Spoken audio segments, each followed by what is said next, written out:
Did Lil Boosie take away Duke the Jeweler 093's parking pass? Now, to find out, make sure you watch the whole video and be sure to subscribe to the channel. Hit the like button, drop a comment, and make sure you hit that bell so you stay updated on the newest video. Let's get right into it.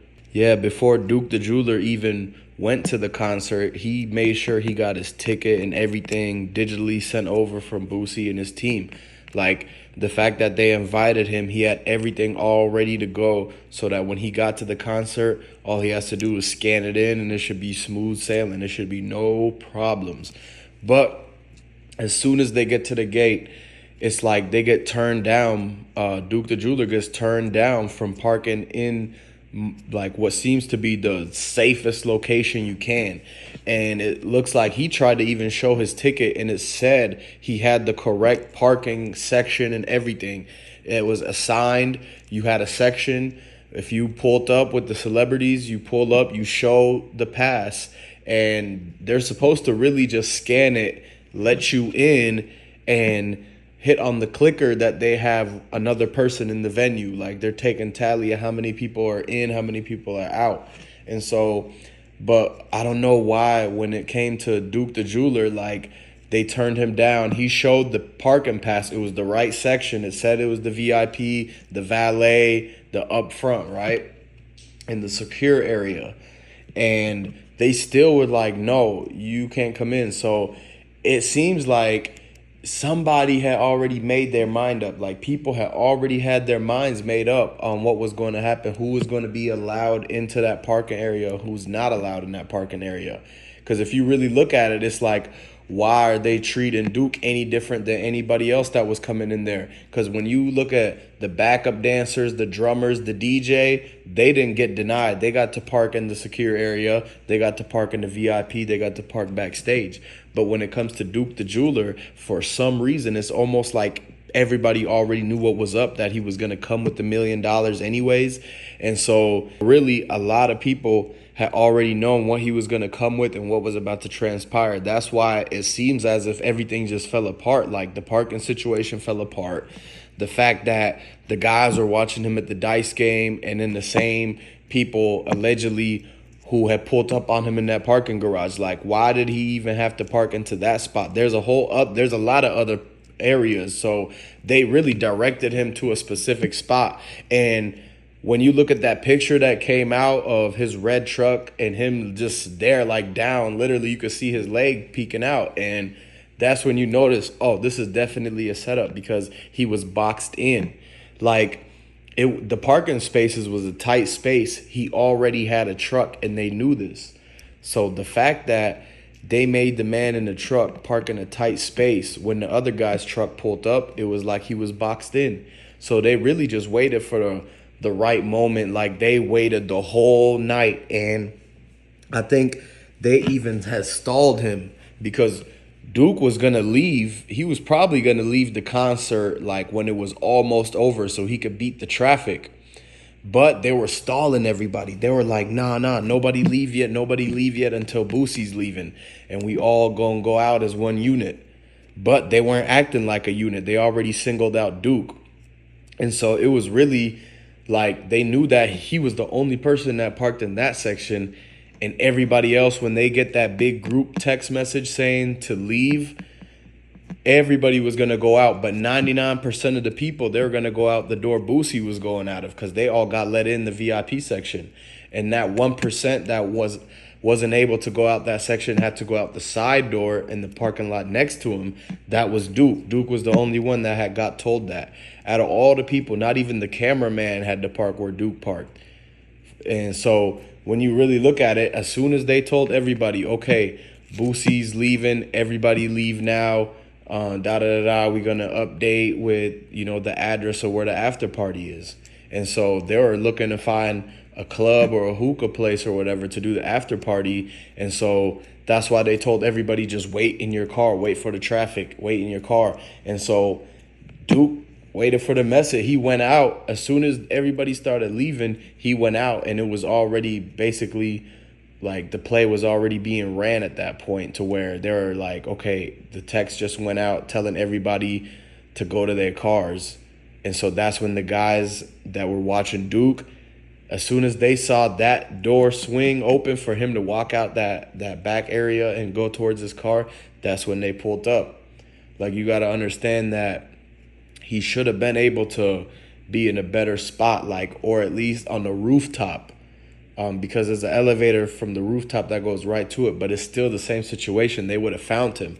So at the end of the day, a lot of people are thinking that as soon as the security or whoever it was at the gate that told him he couldn't park in that VIP in the secure area, everybody's saying that's when he should have turned around and just went home.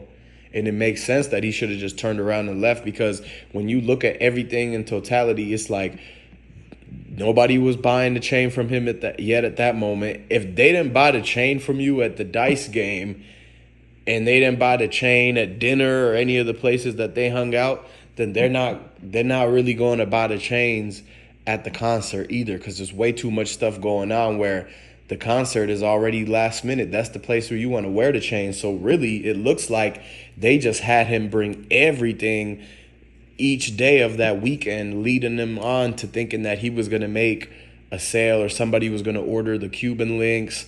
He thought that he was going to have Boosie, like he was going to give him a pendant or a chain, and then that maybe he would want to like order one also, like a buy one get one type of situation. And so, because you got to remember, Duke's a businessman, so there's a reason, there's a motive to him sticking around. Like, even though it's a lot of weird stuff that was happening, he's like money motivated. So he's thinking, hey, I know everything kind of weird right now. Maybe he didn't see it at the moment, but he was thinking, hey, if he just makes it to each event, maybe somebody's going to want to order it, or maybe Boosie's going to have fun and end up deciding, you know what, I think I'm going to get a new chain. But it ends up that he had to come up with $1 million, and next thing you know, Duke has $1 million. He's worth, he's walking around with something like that, and he ended up losing his life and everything, man. Like, condolences to Duke the jeweler, man. It's really crazy, because today you really can't trust nobody, because if you really look at it, whether it was a setup, whether it was the back door, is that there were too many changes of course, too many changes to the plan, too many changes to like how they were going to move. They really never sat there and stuck to the plan of what they told Duke, how it was all going to go down, about them going from the dice game to the concert. And it was too many people at the dice game who were really wolves that were in sheep clothes, and was really just like stalking, preying on Duke and trying to see if he was going to flash the money, trying to see if he was going to pull any of the chains out. But once they identified that everything was in the Louis Vuitton bag, that's when they waited for their right moment. They kept an eye on his Instagram page, because when you look at the Instagram page, his stories from that whole night, he was going into the elevator, going up in the elevator. And when you see he put the phone down towards the ground, you see the Louis Vuitton bags, not just one of them, but it was two of them. So multiple Louis Vuitton bags with the jewelry in it, with the $600,000 cash in it. If you was to add it all up, it would be about $1 million that he's just carrying in the bag, but while still wearing another 500K around his head and shoulders and everything like that. But even if all the jewelry and all the money and all that, it still doesn't equate to the fact that Duke is gone. And so that's why a lot of people, they value Duke more than they value the jewelry, more than they value the money. And so really, if you look at it, it's a big dog in the community gone. And you got to understand that there's a lot of different reasons. There's a lot of different type of things that could have had Duke be targeted. Like, you got to understand, he deals with so many people. You don't know if this has been in the talks for a long time. You really don't know who is the ones to have all the action start. But at the end of the day, it all ended after the Boosie concert, man. And Plies was there. Plies would tell you that he tried to stay out the way. It's like, how come Plies didn't have a parking issue? Where did Plies park? How come he got in so smooth, but Duke didn't get in as easy? And so at the end of the day, if you look at it, it was like they were trying to separate the rappers crew and everybody else that was getting money the other way. And so when you look at it, his